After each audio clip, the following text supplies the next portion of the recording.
Choosing the right controller can be difficult. Stick, pad, leverless, even if you go for an all-button solution, you still have to decide between traditional WASD controls or a layout that places the jump button separately. And if that wasn't enough, you still have to decide whether you get the traditional 8-button layout for punches and kicks, or if you're going to take advantage of the tournament legal limit of 11 buttons for instant access to in-game macros. Well, I'm NihongoGamer, and ASIndo, the company that brought you the ridiculously over-the-top golden lever with millions of setup configurations, has developed a new controller that does away with all of those decisions by essentially giving you everything all at the same time. And yet somehow it's still tournament legal. Get ready to turn it up to 11 for complete and utter button madness, because this is the ASIndo VB1.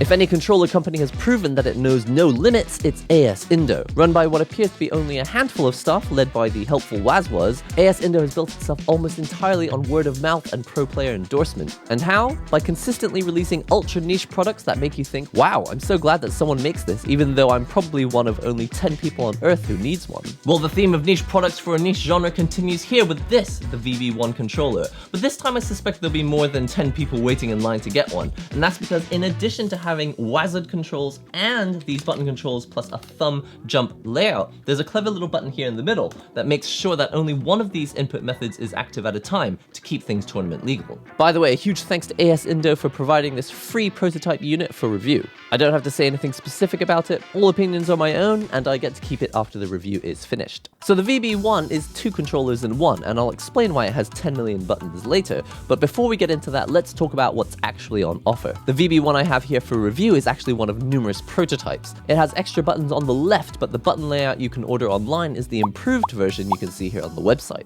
Unlike the VS1, also by ASIndo, this controller is buttons only. So instead of a D-pad or an actual stick mechanism, you'll be controlling the VB1 using directions on separated buttons, up, down, left, and right. But the VB1 itself isn't just sold as a controller. Instead, it's sold like a build-to-order PC.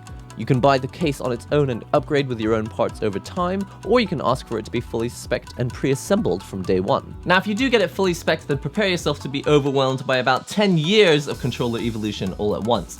Not only is the VB1 case built from the ground up to be the ideal tournament companion, but with the launch of Street Fighter 6, it's also built to equip you with all the new tech that's forming the current meta. They're calling it the ultimate all-buttons controller, and you'll soon see why. On the left side of the VB1, we have the thumb jump layout that mostly eliminates the issue of overshooting technical inputs on a traditional arcade stick. And like other leverless controllers, it does this by splitting each of the 4 directions into separate buttons, so you can dedicate one finger to each direction. It also places the jump button in the middle where your thumbs rest, so you can jump using either your left thumb or your right thumb, depending on which you find easier. This makes it super easy to time things like Dragon Punch shortcuts or TK motions like instant air fireballs. Underneath these movement push buttons, we have the brand new Iris WASD Pro module, which is ASIndo's take on a traditional keyboard layout for up, down, left, and right. A couple of years back, I did a video on the ASIndo Cardimod Plus, which was similar, but the Iris WASD Pro improves on the formula by using hot swappable, low-profile switches, so they're a similar height to the push buttons. The real trick of the Iris WASD Pro, however, is the wider keycap it uses for the up button. This means you can use any of your fingers to press up, rather than always relying on your middle finger to do double duty.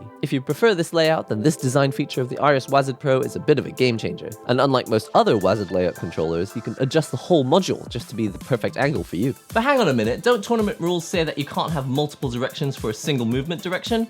Well, yes and no. On the one hand, you're allowed to have 2 sets of directions as long as one of them is an analog stick and the other is digital on-off switches. But since the VB1 has 2 sets of button-based directions, only one set is allowed to be active at once, and that's where the VB1 gets really clever. They're calling it the movement switcher, and incredibly boring name aside, it does exactly what it says on the tin. You can be playing a match with one set of controls, then just push this switch and the stick will effectively rewire itself so the other set of controls become active while instantly disabling the set you were just using earlier. The game has no idea that anything has changed, you don't have to pause the game to do it, and you don't even have to open up the case physically. It even looks cool with this fancy illuminated ring which glows so you can tell exactly which set of controls are active even if you make the switch in between rounds. But let's be real here, for such an elegant solution to something that normally requires opening the device and completely rewiring all the cables, the name Movement Switcher is a little bit disappointing coming from a company whose flagship product is the Golden Lever, and for this reason I'm unofficially naming this button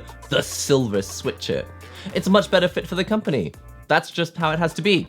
I don't make the rules. So WASD controls for your 3D fighters or platformers, and thumb jump controls for your 2D fighters like Strive or Street Fighter 6. But what are these extra buttons on the right? Is that even allowed? Well, until recently, most fighters only needed 4 to 6 buttons. Heck, the arcade machine for Virtua Fighter only had 3 buttons. But times are changing, and while Street Fighter 5 was the beginning of 8-button arcade machines, even those will be out of date pretty soon because the new standard is 11. Why? Because fighting games aren't just about mind games, they're about speed. And especially with games like Street Fighter 6, you're going to need the right controller to help you leverage those young man reactions. Fortunately, you're more or less future-proof for now with the VB1 because it has 11 buttons, the tournament limit. You can totally play Street Fighter 6 with only 6 buttons, but you'd be wasting valuable time if you did, because without the game's built-in macros, you're going to find it much harder to react to things like Drive Impact or surprise your opponent with Drive Rush. For classic controls, the main 6 buttons are mapped to punches and kicks, which normally leaves you with 2 buttons for in-game macros. But not with the VB1. While everyone else will have Drive Impact and Parry set to L1 and L2, you'll be laughing all the way to Master Rank with your in-game macros set to these 3 extra buttons, L3, R3, and touchpad. Simultaneous button presses can really cause your fingers to get tangled up, and worst of all, to press them manually you have to leave your resting hand position, which makes it harder to react to the next attack. Using a single finger to trigger the in-game macros, which are 100% tournament legal, you can mix together throws, parries, Drive Rush, Drive Impact, command dashes, and overdrive moves, all skills that normally require multiple simultaneous button presses. Now the truth is, pad players are probably laughing because they already technically do this with the default PS5 pad that comes with their console. But to hit the touchpad, the L3 or the R3 buttons, you have to move your thumbs to drastically different positions on the pad, leaving you vulnerable to attack or more likely to miss something like the opportunity to whiff punish.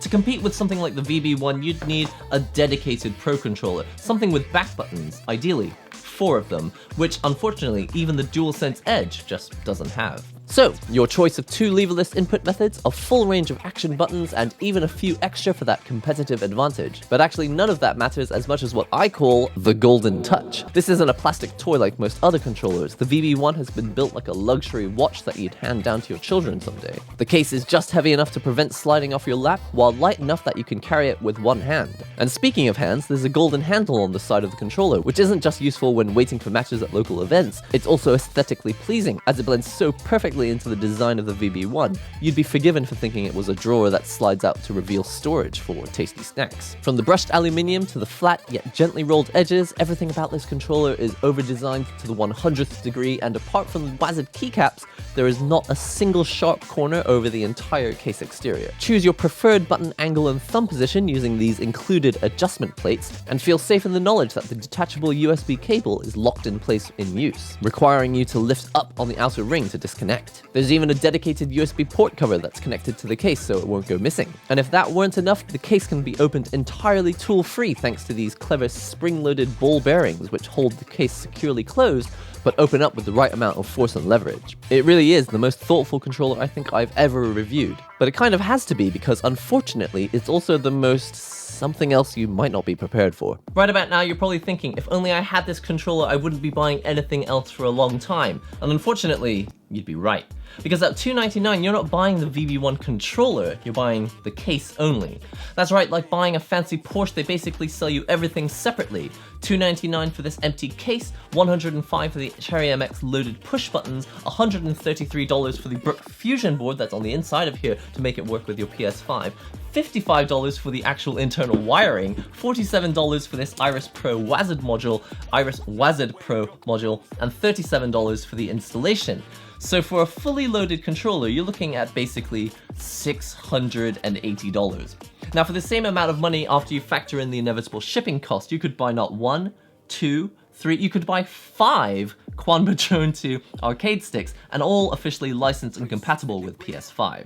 So, a no expenses spared, insanely over-designed art piece which you'd probably want to add to your home insurance because this is not the controller you buy just because you want to play video games. This is the highly specialized tool that you pick if the Daigo parry is something you can do in your sleep, if you need the flexibility of multiple control schemes and more buttons than you even know what to do with, and the one to go for if you desperately want a controller that doubles as a family heirloom that you can hand down to your great-great-grandkids in the year 3000. If that sounds like you, well then, this is it. Well, that's it for the VB1. one. It may cost the same as 2 mid to high range arcade sticks, but it easily offers 3 to maybe 4 times in terms of functionality and craftsmanship, and all in a single case. If you loved it, subscribe below, like the video if you haven't done so already, and if you really want to find a controller that gives you competitive advantage, definitely check videos like this one out next. Leave a comment below. What's the perfect type of controller that you'd like to see get the golden treatment next? That's all I've got time for today. I've been NihongoGamer. I'll see you real soon.